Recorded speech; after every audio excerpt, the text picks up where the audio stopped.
Glória a Deus. Que Deus nos ajude a estarmos firmes em suas promessas, na sua palavra. Glória a Deus, porque quando tudo vai bem, não é muito difícil nós estarmos firmes em Deus, nas suas promessas e na sua palavra. Mas e quando o vento é contrário? E quando muitas das vezes aquilo que Deus nos prometeu parece uma realidade quase que impossível em nossas vidas? Nestas horas é que nós precisamos olharmos para o que a Bíblia diz e nos lembrarmos de tudo aquilo que o Senhor nos prometeu. Nós estamos aí meditando no livro de Jó sobre a fragilidade humana e a soberania divina.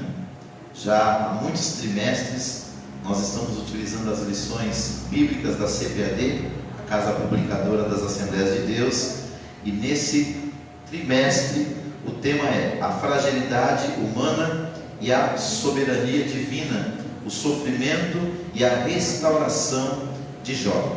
Semana passada nós fizemos uma introdução neste assunto, estudando a primeira lição, que falou sobre o livro de Jó, e hoje nós vamos falar sobre quem era Jó. É a lição de número 2. Quem era Jó? O textuário diz assim, havia um homem na terra de Uz, cujo nome era Jó. E este era homem sincero, reto e temente a Deus, e desviava-se do mal. Jó capítulo 1, versículo 1. A verdade prática diz assim: quem zela por um caráter irrepreensível obtém testemunho acerca de sua integridade. Hoje nós vamos falar muito, irmãos, sobre o caráter, principalmente desse servo de Deus, mas sempre fazendo uma análise do nosso próprio caráter. E nós vivemos numa época em que mais está na moda dar ênfase ao carisma do que ao caráter. Quando a gente fala de carisma com relação ao ser humano, a palavra carisma é uma palavra que significa literalmente dom.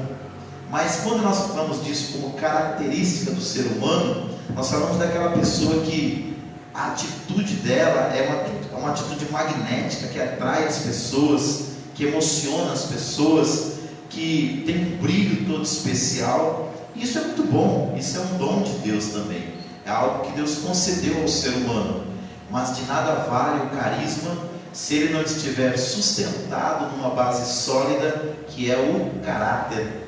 O Deus da Bíblia, ele concedeu aos homens o carisma, que é um dom, mas ele pede também e ele exige que cada um de nós desenvolvamos um caráter íntegro.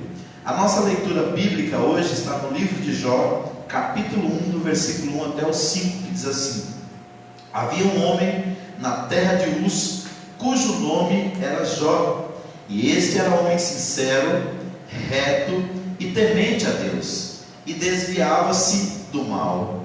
E nasceram-lhe 7 filhos e 3 filhas. E era o seu gado 7.000 ovelhas e 3.000 camelos, e 500 juntas de bois, e 500 jumentas. Era também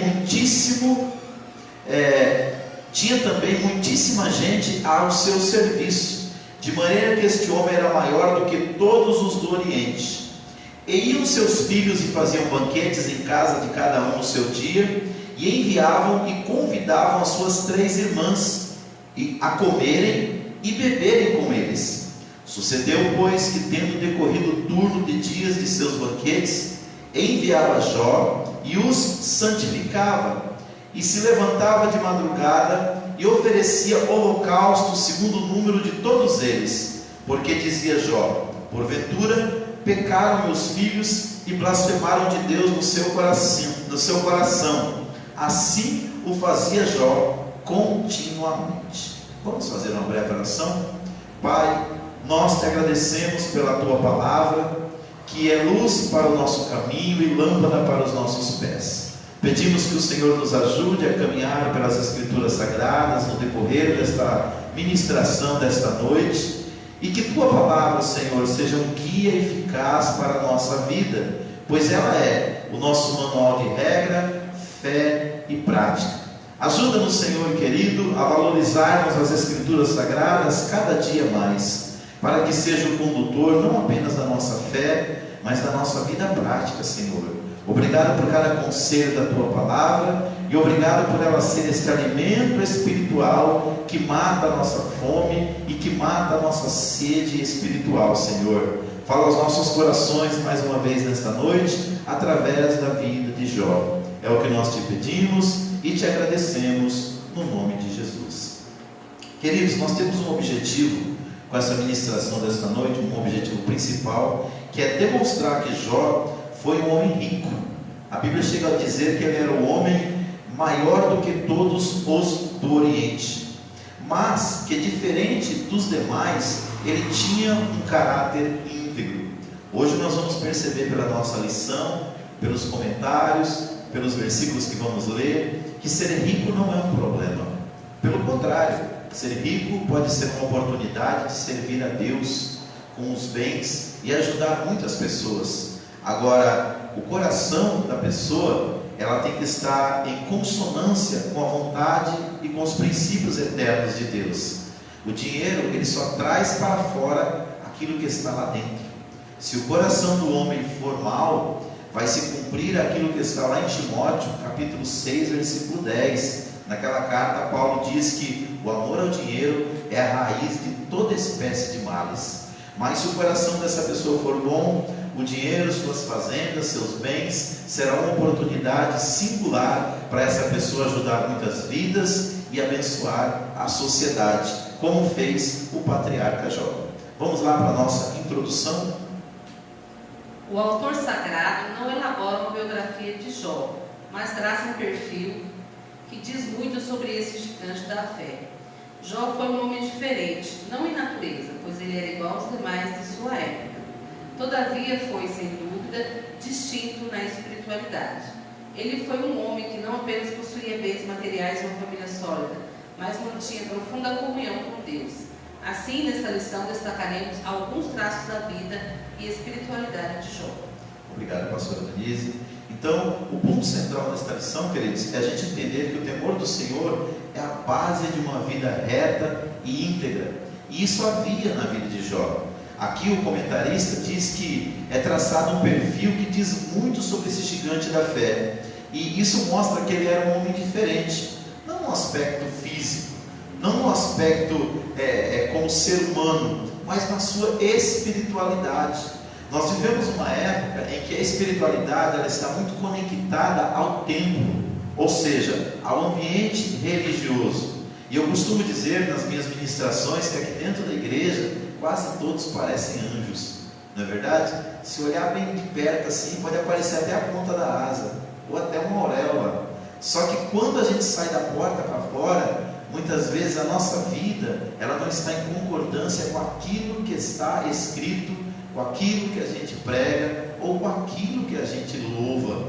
Então o que nós precisamos fazer? Uma conexão da nossa espiritualidade, da nossa religiosidade, ou da nossa vida de serviço a Deus, com a nossa vida prática.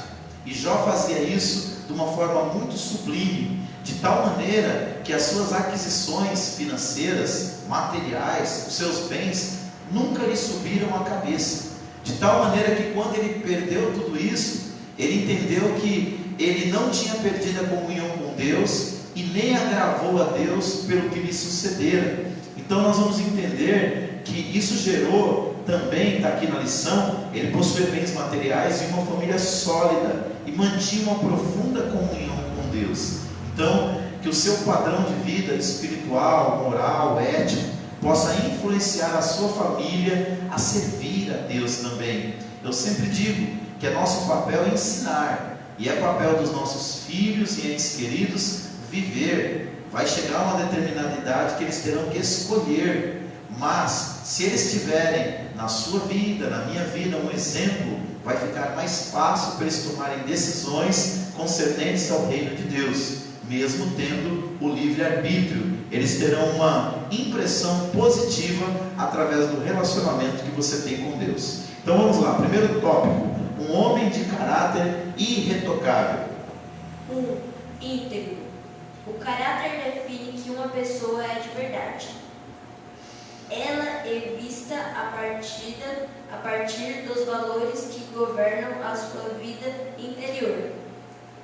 O mau caráter define uma pessoa que não merece confiança, que é desonesta e que, portanto, não possui valores nobres.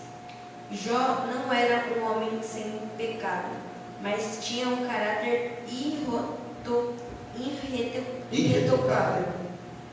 Nesse sentido, os primeiros versículos do livro possuem vários adjetivos que descrevem o seu caráter. No primeiro, o autor apresenta como um homem íntegro. A palavra íntegro, que traduz a hebraico dan, possui um sentido de inocente, sem culpa. No grego, segundo a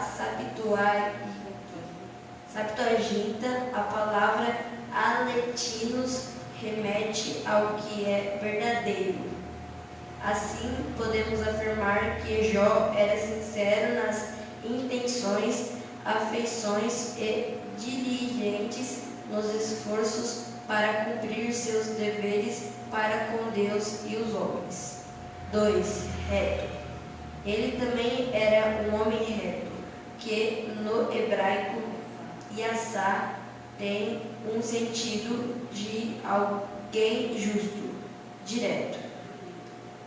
Na Septuaginta, de acordo com o grego amentus, possui o sentido de irrepreensível. Portanto, o homem de Uz era justo, reto, direito, e se comportava de maneira irrepreensível. 3. Temente a Deus e desviava-se do mal. Jó é descrito como alguém temente a Deus, que desvia-se do mal.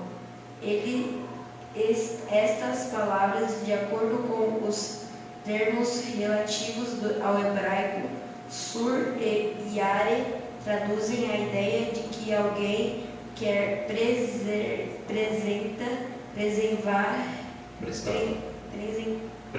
prestava reverência a Deus e evitava o mal. Já na Septuaginta, os termos relativos ao grego Teosebes e Apécho trazem o sentido de alguém devolta ao culto e à adoração de Deus e que por isso mantinha o mal sempre à distância. As Escrituras mostram que muito antes de Salomão, Jó praticava o que o homem mais sábio do mundo posteriormente ensinava: teme ao Senhor e aparta-te do mal. Obrigado, David.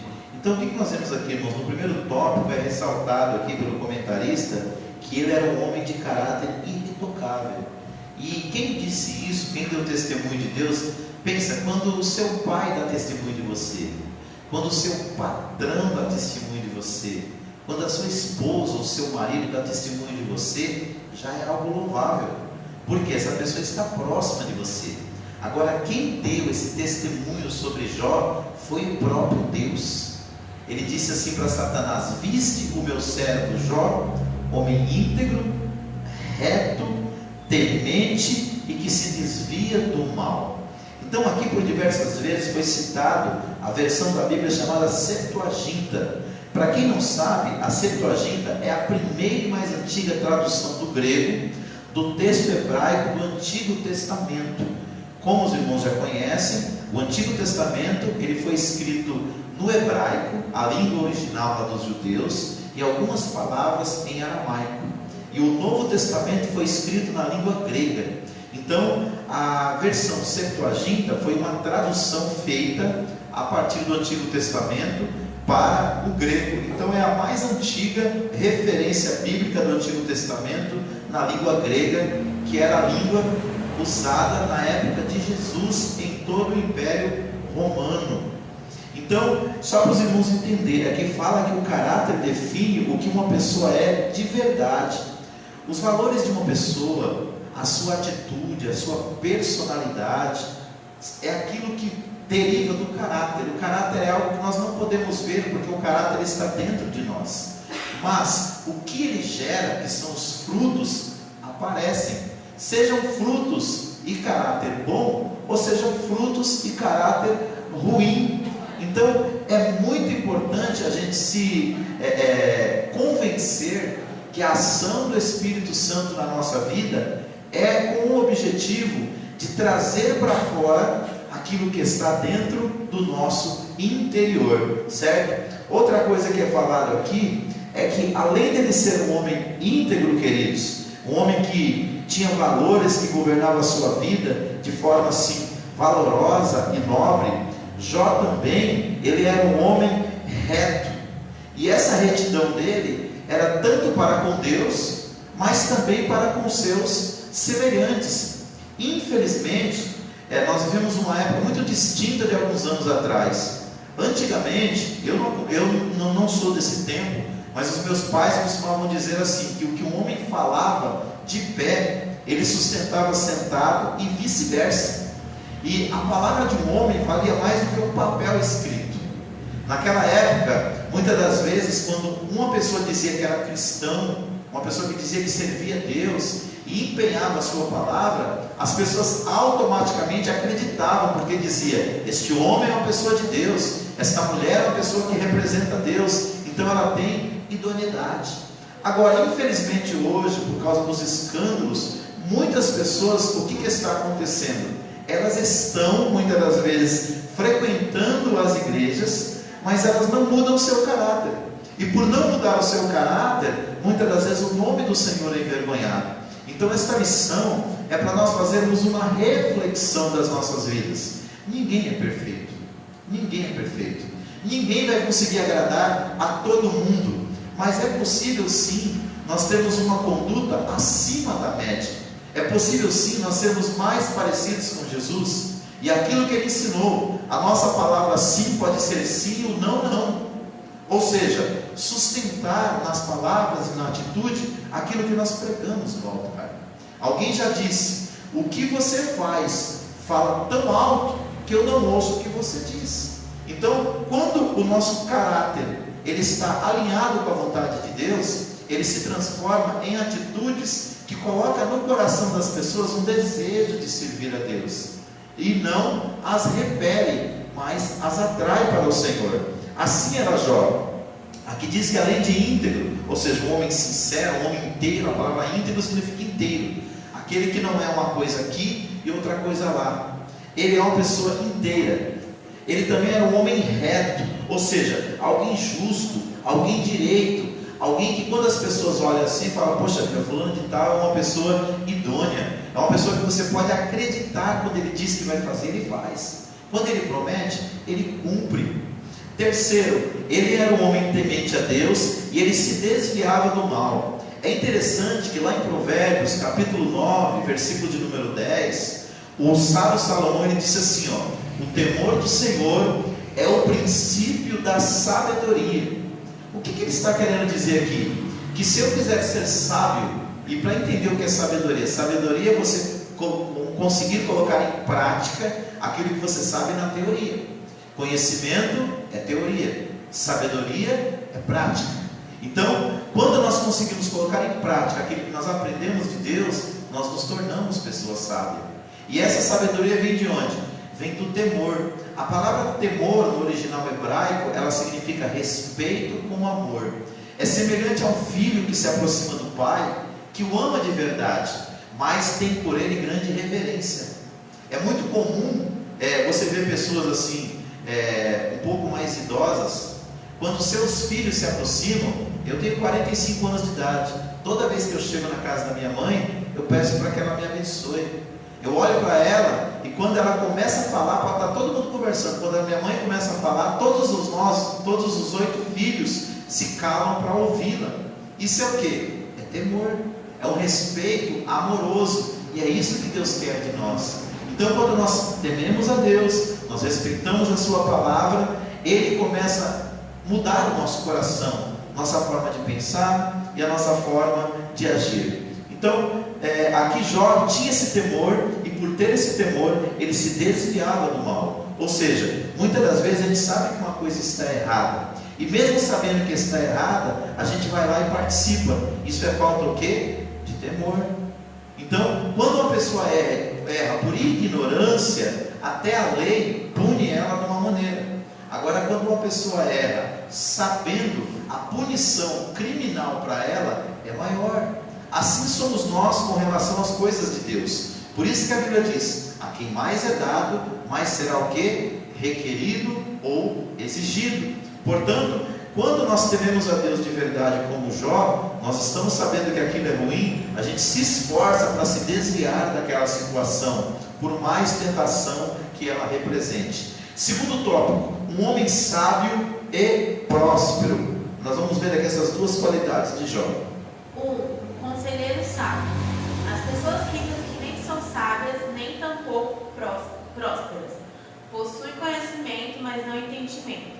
Riquezas, mas não prosperidade. Jó distingue-se nesse aspecto. Ele foi um homem sábio, rico e próspero. A Bíblia afirma que Jó era maior do que todos do Oriente. Maior é que não pode ser estendido apenas como uma referência a bens materiais, mas também a sua sabedoria. Estudiosos destacam que Jó era mais importante em sabedoria, riqueza e piedade do que qualquer outra pessoa daquela região, e ressaltam o reconhecimento da sabedoria de Jó, conforme se destacava a sabedoria dos orientais expressa em provérbios, canções e histórias. Isso fazia dele um homem proeminente a quem as pessoas reconheciam com frequência em busca de conselhos e orientação. 2. Um homem próspero. O homem de Uz não era apenas rico, mas sobretudo próspero. O texto sagrado destaca que, além de sua esposa, ele tinha 7 filhos e 7 filhas. Para os padrões da época, possuía uma família com formato ideal. Ele também era um fazendeiro bem-sucedido. Em sua fazenda havia 7.000 ovelhas, 3.000 camelos, 500 juntas de bois e 500 jumentos. E tinha também muitíssima gente a seu serviço. 3. Uma prosperidade baseada no ser. Jó, portanto, possuía um grande patrimônio e uma bela família. Sua prosperidade se refletia na relação harmoniosa entre ele e sua família, seus negócios e, sobretudo, Deus. Não era uma prosperidade estabelecida somente no ter, mas principalmente no ser. Obrigado, Daísa. Então, o que a gente percebe aqui? Jó era um homem que ele tinha equilíbrio e abundância em todas as áreas da nossa vida. Só para a gente definir aqui o que é prosperidade. Prosperidade não é só ter muito dinheiro. Eu estava pesquisando, e quando a gente fala de prosperidade, primeiro, significa abundância. Tem gente que tem abundância de dinheiro, mas não tem abundância de paz. Tem gente que tem abundância de carros, digamos, tem uma frota de carros, mas ele não tem abundância de amigos. Portanto, ele não é uma pessoa próspera. Tem gente que tem abundância de imóveis, mas ele não tem abundância no seu lar. Dentro da sua casa, ele não consegue dialogar com seus filhos, com sua esposa. Então, quando a Bíblia fala de prosperidade, então aqui nós temos pelo menos 3 significados de prosperidade. Primeiro, abundância. Segundo, ser bem-sucedido. E terceiro, ter sucesso. E essas 3 questões na vida de Jó se manifestavam não só na vida material, se manifestavam no seu relacionamento com os bens materiais, se manifestava no seu relacionamento com Deus e se manifestava no seu relacionamento com famílias e amigos. A prova disso é que ele era um homem tão sábio que as pessoas procuravam ele para serem aconselhadas por ele. Aliás, eu quero aqui aproveitar para fazer uma observação. Em nossos dias, tem muitas pessoas que estão procurando, por exemplo, a pessoa está com um problema no casamento. Aí ela procura, por exemplo, uma amiga ou um amigo que está com um casamento falido para lhe dar conselho. Para pensar, uma pessoa que não conseguiu resolver os seus problemas relacionais, como é que ele vai poder ajudar você? Outra coisa, tem pessoas que estão com problema financeiro. Aí, em vez de ele procurar uma pessoa especialista para lhe ajudar, ele procura um agiota. Quem é um agiota? É aquele que empresta o seu dinheiro com juros exorbitantes. Vai resolver o problema? Não vai. Eu estou com um problema espiritual. Aí eu vou dividir o meu problema de origem espiritual com um amigo que nem respeita os valores de Deus e nem frequenta nenhuma igreja. Vai resolver os meus problemas? Não, querido. Eu preciso buscar ajuda e conselho em alguém que esteja bem naquela área para me ajudar. É o caso de Jó. Jó é um homem muito solicitado por causa disso, por causa da sua vivência com Deus. Jó tinha uma comunhão com Deus, portanto podia dar conselhos acerca de vida espiritual. Jó era um homem próspero, podia dar conselhos acerca do que é prosperidade na verdade, não apenas acúmulo de bens materiais. Enfim, nós vemos em Jó uma coisa bonita. Ele quebra o mito que todo rico é ímpio ou corrupto, ou que conseguiu as suas riquezas simplesmente tirando de alguém. Então, olhando para a Bíblia Sagrada, Deus revela para nós que você pode ser sim uma pessoa abençoada materialmente, você pode ter bens materiais sem ser uma pessoa que desrespeita o próximo. Então, a vida de Jó era uma vida de abundância em cada área da sua vida. Eu tenho pregado aqui nesta igreja que Jesus, quando esteve aqui na terra, Ele só prometeu para nós 2 vidas. A primeira foi a vida eterna. É o direito, quando nós morrermos, a nossa alma imortal, ir para o descanso eterno e aguardar o dia da ressurreição, estar com Deus. Mas Ele prometeu uma outra vida também, em João capítulo 10, versículo 10, que é uma vida próspera, que é uma vida abundante. É uma vida onde em cada área você pode ser abençoado por Deus, porque você pode ser muito bem sucedido na sua profissão e estar com o seu relacionamento conjugal ou familiar em frangalhos. E Deus, Ele tem condições de nos ensinar a vivermos os princípios da palavra para sermos prósperos, bem-sucedidos e termos sucesso em todas as áreas da nossa vida. Mas primeiro, tenha um propósito com Deus. Terceiro tópico, nós vamos falar agora sobre o seguinte assunto: um homem de profunda piedade pessoal. Um homem dedicado à família. O primeiro capítulo de Jó diz: iam seus filhos e faziam banquetes em casa de cada um no seu dia, e enviavam e convidavam suas 3 irmãs a comerem e beberem com eles. O ambiente descrito aqui é de uma família em harmonia, que de forma feliz festejava a vida. De forma alguma o texto sugere dissolução, bebedice ou silenciosidade nessas comemorações. Eram confraternizações feitas no ambiente familiar. Um homem de moral e piedade. Jó foi um homem que possuía uma forte moralidade e uma sólida espiritualidade. Além de seu caráter irretocável, o texto deixa claro que ele tinha uma vida piedosa. Essa piedade está presente não apenas nos primeiros capítulos, mas em todo o livro. Mesmo nos momentos de desespero, como consequência de sua provação, ele sempre mantinha seus olhos em Deus. Essa piedade era a causa da dedicação de Jó à família. Um homem de vida consagrada. A piedade de Jó está evidente no cuidado espiritual que ele tinha com os filhos. Jó sempre orava por eles. Sucedia, pois, que, tendo decorrido o turno de dias de seus banquetes, enviava Jó e o santificava, se levantava de madrugada e oferecia holocausto segundo o número de todos eles, porque dizia Jó: porventura pecaram meus filhos e aproximaram de Deus o seu coração. Assim o fazia Jó continuamente. Como sacerdote de seu lar, Jó cumpria o ritual do culto em favor de sua família.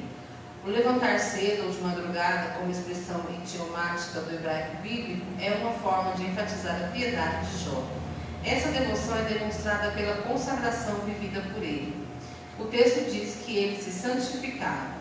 O vocábulo português santificava traduz o termo hebraico kadash, que possui o sentido de ser separado ou consagrado. Uma pessoa que é consagrada é uma pessoa que ora. Uma pessoa que ora é uma pessoa consagrada. Portanto, à luz da vida de Jó, somos instados a viver uma vida consagrada diante de Deus e dos homens. Obrigado, Denise. Então, o que nós vemos aqui, irmãos? Jó, ele não vivia assim uma dicotomia. Pelo contrário, aquilo que ele vivia diante dos homens refletia a vida que ele tinha diante de Deus. Então, qual que é a grande tensão nossa hoje? É nós conseguirmos conexão entre a espiritualidade da religião, do culto, desse ambiente aqui, lá na nossa vida privada, nos nossos negócios, no nosso dia a dia, nas nossas conversas, nas nossas negociações, na nossa vida prática. Esse é o grande desafio. É nós não fazermos da nossa vida cristã apenas um momento com Deus no domingo, um momento com Deus apenas na quarta-feira ou na sexta-feira, que são os nossos dias de culto, mas uma prática diária. E Jó fazia isso muito bem, porque ele era um homem íntegro, um homem inteiro. É um desafio, porque nesse ambiente aqui religioso nós estamos protegidos de muitas tentações. Agora, da porta de vidro para fora, nós estaremos enfrentando muitas tentações que vão tentar tirar o nosso foco do nosso relacionamento com Deus. Então, a vida de Jó, de dedicação à família, era porque ele considerava os princípios que Deus ensinava. Quando nós olhamos para as Escrituras Sagradas, eu costumo até usar duas frases, sempre cito isso quando estou falando de família, e vou repeti-las aqui. Primeiro, para mim, família é projeto de Deus. Quem idealizou a família não foi o homem. Eu já ouvi vários estudiosos aí que estão agora falando muito sobre a ideologia da família, dizendo que família é construção social. Não, família é construção divina, é projeto de Deus. A construção social é efeito da criação de Deus. A Bíblia fala que quem criou o homem e criou a mulher, quem criou o macho e criou a fêmea foi Deus. E a partir daí Deus deu a gente um propósito de vida, na união através do casamento. Então, a primeira frase é: família é projeto de Deus. E se é projeto de Deus, o maior interessado em abençoar o meu e o seu lar é Deus. Se existem dificuldades, o maior interessado em te ajudar a vencer essas dificuldades é Deus. Segundo, a família precisa ser o meu maior patrimônio. Eu digo isso direto. Nada vale, essa é uma frase, não é minha, é do pastor Josué Gonçalves, não é do José Gonçalves, que é o comentarista desse trimestre, é do Josué Gonçalves, que ele diz o seguinte, que nenhum sucesso vale o fracasso de uma família. Às vezes o ser humano, na tentativa de crescer na carreira profissional, ou crescer na carreira espiritual, ele negligencia a família, e isso vai trazer futuramente um prejuízo. Então, qual que é o conselho da palavra de Deus? É o conselho de Jó. Jó, mesmo sendo um homem rico, mesmo sendo um homem conselheiro, mesmo sendo um homem que ensinava muitas pessoas, ele conseguia levantar de madrugada e levantar altares a Deus em sacrifício pela vida dos seus filhos. Então, que nós todos façamos essa reflexão. A nossa família, os nossos filhos, segundo a palavra de Deus, é a herança do Senhor. Olha que privilégio. A Bíblia não fala que a herança do Senhor na nossa vida é dinheiro, é carro, é casa, é ser bem sucedido na profissão. Não, a Bíblia fala que a herança do Senhor são os nossos filhos. Então, olha que privilégio, mas olha por outro lado também que responsabilidade. Como eu disse no início, um dia eles terão que tomar decisões por si só, e eles vão colher as consequências das suas próprias decisões. Mas enquanto está debaixo da nossa responsabilidade, vamos abençoá-los, vamos orar por eles, vamos valorizá-los, vamos dedicar a eles o tempo de qualidade, para que eles amem a Deus, porque vê nós amarmos a Deus e amarmos a eles também. Então, ele era um homem dedicado à família, ele era um homem de moral e piedade, certo? Essa piedade era a causa da dedicação de Jó à família. O que eu tenho percebido, irmãos, nesses quase 30 anos de ministério, cuidando de famílias, abençoando lares, aconselhando casais, eu percebo que quando a pessoa está com um problema no relacionamento, você vai checar se ela está bem com Deus, geralmente ela também está com um problema espiritual. Se não for os dois, pelo menos um. Está fraco na fé, está desanimado, não está praticando os princípios da palavra de Deus.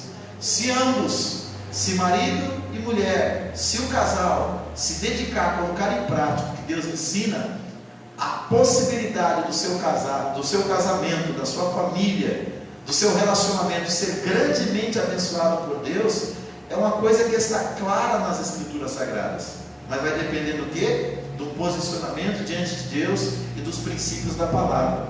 E terceiro, um subtópico diz: um homem de vida consagrada. Diz que Jó orava sempre por seus filhos, e ele era sacerdote do seu lar. Ele cumpria o ritual de culto em favor de sua família. Eu tenho dito isso aqui quando eu ensino sobre ensinar filhos. Não foram poucas as vezes que eu trouxe meus filhos para a igreja chorando, porque não queriam vir. Mas por que eu trouxe eles chorando? Porque eu sempre levo eles embora para casa sorrindo. Eles não querem muitas das vezes, ou não queriam, hoje estão mais conscientes por causa da idade. Mas muitas vezes eu trouxe chorando, porque não queria. Às vezes não queria parar de ver aquele programinha que estava assistindo, não queria parar de brincar com um amiguinho, ou simplesmente não estava disposto, como nós às vezes não estamos de vir à igreja. Mas sabe o que acontecia? Quando voltam felizes, sorridentes. Por quê?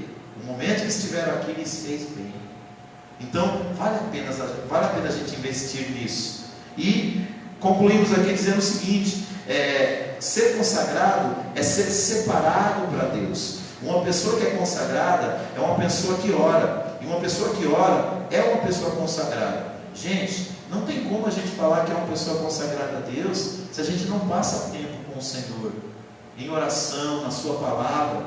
Nós temos necessidades físicas, e elas são supridas pelo alimento, pela água e por tantas outras questões. Mas nós temos também necessidades espirituais, e essas necessidades espirituais, elas só serão supridas por Deus, na oração, na palavra, na adoração, no culto. Nós estamos vivendo uma época de pandemia no Brasil e no mundo, e muitos pastores já disseram assim: vencer a pandemia não vai ser tão difícil quanto trazer os crentes de volta para a igreja. Com todas as dificuldades que as pessoas têm, elas não deixam de sair de casa e passar às vezes 8, 10, 12 horas trabalhando. Mas muitas pessoas, irmãos, não estão conseguindo mais colocar um propósito, se esforçar e vir à igreja alimentar a sua fé uma vez por semana. O culto online é bom, ajuda, mas é um paliativo, não resolve. Ou seja, é uma coisa que ajuda. Agora, o que é bom mesmo é você entrar na presença de Deus, você orar junto com seus irmãos no culto coletivo, lógico, com todos os cuidados necessários, álcool gel, etc, e tal, distanciamento. Mas nós precisamos congregar, irmãos. Nesses últimos dias, quer fortalecer a sua família? Venha à casa de Deus, ore com ela e por ela, e declare a palavra de Deus sobre a sua casa e sobre o seu lar. Ore com ela no seu lar também. Tenha momentos de reflexão. Toda oportunidade que tiver, compartilhe os valores de Deus com ela. E eu tenho certeza que a semelhança de Jó, você também terá uma família abençoada.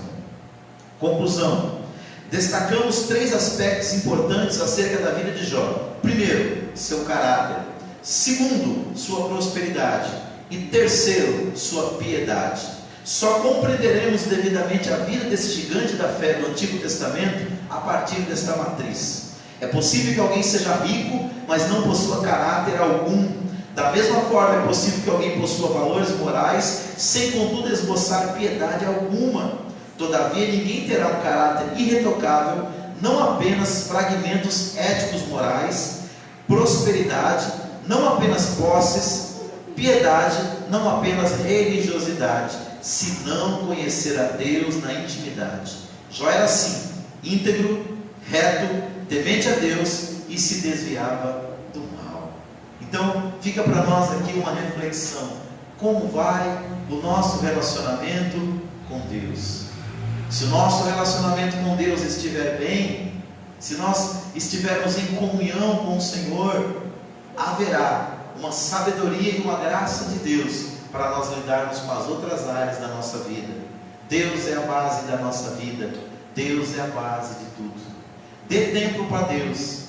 Dê oportunidade para Deus, para Ele te ensinar os valores, os princípios da sua palavra, para que você possa viver uma vida como viveu Jó. Talvez não rico, talvez não milionário como Jó, que chegou a ser o homem mais rico do Oriente, mas uma vida próspera.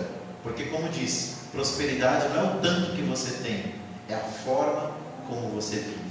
Amém? Vamos orar, agradecendo a Deus por este momento. Deus abençoe pela sua presença. Obrigado por ter vindo. E os irmãos que estão nos acompanhando pela live no Facebook, que Deus abençoe seu lar, sua casa, sua família, e que haja na sua vida não apenas a abundância de bens, mas a abundância de prosperidade. Que você possa ter sucesso e ser bem sucedido em cada área da nossa vida, mas com uma base sólida: o seu relacionamento com Deus. Amém? Vamos orar. Sexta-feira às 19h30 nós estamos aqui para mais um culto de louvor e adoração ao Senhor, num culto que nós chamamos Sexta-feira Profética, onde nós profetizamos a palavra de Deus para a mudança na sua vida. E domingo 18 horas, culto da família. E os nossos líderes, não esqueçam, nossos líderes e obreiros, no próximo sábado às 19 horas nós temos a nossa reunião com a liderança e com os obreiros aqui da igreja. Por favor, não falte. É a primeira que nós estamos fazendo depois de março, quando iniciou-se a pandemia. A última que nós fizemos foi no dia 17 de março. Nós vamos fazer um balanço de algumas coisas até esse momento aqui, esse ano, e já projetar o que nós vamos fazer no próximo ano. Eu conto com a sua presença. Vamos agradecer? Pai, nós te louvamos pela tua palavra. Nós te agradecemos, Senhor, porque o Senhor sempre tem um conselho, uma orientação, para que a nossa vida seja mais abençoada. Pai, nós entendemos nesta noite que prosperidade não é a abundância de bens que eu tenho, é ser bem sucedido em cada área da minha vida, devido, Pai, à tua bênção sobre minha casa, sobre meus negócios, sobre meus relacionamentos. E a base de tudo isso, Pai, consiste num relacionamento sólido, dinâmico, meu Deus querido, e vivo com o Senhor e com a tua palavra. Eu te peço em nome de Jesus, por aqueles que estão aqui na tua casa nesta noite, e por aqueles que nos acompanham por essa transmissão ao vivo, toque em seus corações, abençoe suas vidas, abençoe aqueles também que vão assistir, meu Deus, este vídeo depois lá no YouTube, que eles sejam tocados, inspirados pela tua palavra, a ter uma vida íntegra, reta, como Jó teve perante o Senhor, e assim viverem, meu Deus, como consequência, o desfrutar das bênçãos do Senhor em cada área do seu viver. Eu te peço em nome de Jesus, ó Deus, despede o teu povo em paz, livrando e guardando de todo mal, no retorno para os seus lares, ó Pai. Que a tua bênção seja sobre nós, que a sua bênção seja sobre todos. É o meu pedido nesta noite, no nome de Jesus. E eu termino dizendo o que eu falo sempre nas nossas lives: está com Cristo, se aproxima mais e mais. Se afastou por qualquer motivo, é tempo de você voltar. Hoje, agora, você pode relacionar-se novamente com Deus. Não conhece ainda a Deus de caminhar com Ele? Entrega o teu caminho ao Senhor nesta noite. Deus te ama e Ele quer te salvar. Convide Ele para fazer morada no seu coração e na sua vida, porque Ele te ama e entregou a sua vida na cruz do Calvário para te salvar. Amém? Faça assim com suas mãos. Que o grande amor de Deus, nosso Pai, que a maravilhosa graça de Jesus Cristo, seu Filho, e a doce consolação do querido Espírito Santo seja com cada um de vós, não só agora, mas para todos sempre. Todos digam amém. Vamos aplaudir o nome do Senhor.